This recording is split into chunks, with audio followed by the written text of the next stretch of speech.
얼마 전 대한민국을 들썩이게 한 일이 있었지? 채식주의자와 소년이 온다의 저자 한강 작가가 대한민국 최초, 아시아 여성 최초로 노벨문학상을 수상했잖아? 이 소식에 광주 시민들이 가장 크게 환호성을 질렀어. 한강 작가의 고향이 바로 광주광역시거든. 그런데 한강 작가 말고도 광주를 널리 알리고 있는 또 다른 화제의 인물이 있다고? 바로 대한민국 제16대 조리명장인 안유성 셰프야. 안유성 셰프가 운영하는 감회일식은 김대중 전 대통령부터 현재의 윤석열 대통령까지 전현직 대통령들의 사랑을 꾸준히 받으며 광주를 대표하는 최고급 일식당으로 손꼽히고 있어. 덕분에 안유성 셰프는 대통령의 초밥 요리사라는 별명도 가지고 있지. 지금의 안유성 셰프가 초밥의 달인 일식의 대가라 불리며 이름을 떨칠 수 있게 된 건 33년 동안 초밥 외길 인생을 걸어온 그의 집념 때문이었어.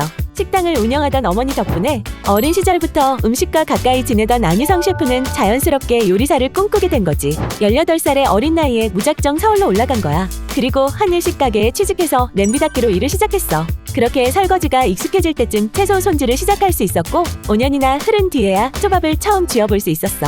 수많은 연습 끝에 드디어 초밥을 직접 만들 수 있게 되었지만 더 제대로 배우고 싶은 마음이 들어 1996년 초밥의 본고장인 일본으로 향했어. 그리고 일본 유학은 안유성 셰프 인생의 전환점이 되었지. 당시 우리나라 사람들은 갯벌에 널린 조개류에 큰 관심이 없었대. 그런데 일본에서는 새조개와 피조개가 고급 재료로 사용되고 있었던 거야. 안유성 셰프는 이때 고향에서 많이 나는 조개류를 이용해 남도식 초밥을 만들어보자는 영감을 얻었어. 그렇게 일본에서 아이디어를 얻고 돌아온 안유성 셰프는 고향 광주에서 수많은 외식 사업을 성공시키며 광주 백종원이라 불리기도 했어. 그러고 보니 백종원과 안유성은 최근 요리 서바이벌 프로그램인 흑백요리사의 심사위원과 참가자로 함께 출연했잖아? 사실 백종원과 함께 심사위원으로 나와도 이상하지 않을 안유성 셰프가 왜 참가자로 나오게 됐는지 궁금하지 않아? 사실 흑백요리사에서 처음 연락이 왔을 때 심사를 요청하는 줄 알았대. 그런데 심사위원이 아니라 참가자로 출전해달라는 말이었지. 안유성 셰프는 30년 넘게 초밥 하나에 올인하며 8번 낙방 끝에 힘들게 조리 명장이 된 만큼 요리에 대한 자부심이 있었기 때문에